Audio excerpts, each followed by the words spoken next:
జకర్యాకు వ్రాసిన గ్రంథము 6వ అధ్యాయము. నేను మరలా తేరి చూడగా 2 పర్వతముల మధ్య నుండి 4 రథములు బయలుదేరుచుండెను. ఆ పర్వతములు ఇత్తడి పర్వతములయ్యుండెను. మొదటి రథమునకు ఎర్రని గుర్రములు, రెండవ రథమునకు నల్లని గుర్రములు, మూడవ రథమునకు తెల్లని గుర్రములు, నాలుగవ రథమునకు చుక్కలు చుక్కలు గల బలమైన గుర్రములుండెను.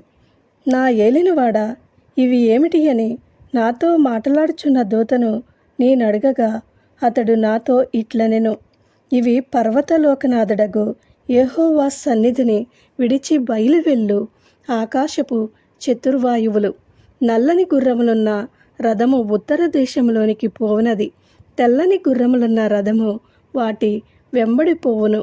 చుక్కలు చుక్కలు గల రథములు గల రథము దక్షిణ దేశంలోనికి పోవును.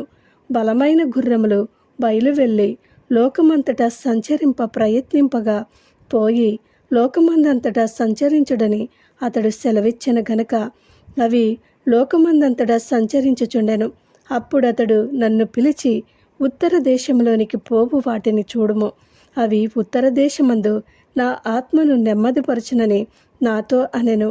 మరియు యెహోవా వాక్కు నాకు ప్రత్యక్షమై సెలవిచ్చినదేమనగా, చెరపట్టబడిన వారిలో బబులోను నుండి వచ్చిన హెల్దయి, టోబియా, యోదాయ అనువారు జఫన్యా కుమారుడగు ఏషియా ఇంట దిగియున్నారు.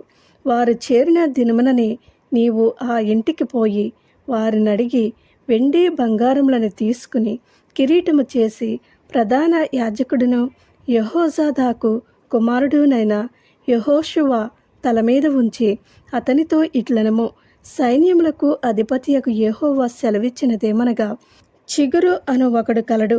అతడు తన స్థలములో నుండి చిగుర్చును. అతడు యెహోవా ఆలయము కట్టును. అతడే యెహోవా ఆలయము కట్టును. అతడు ఘనత వహించుకుని సింహాసనాసీనుడై ఏలును.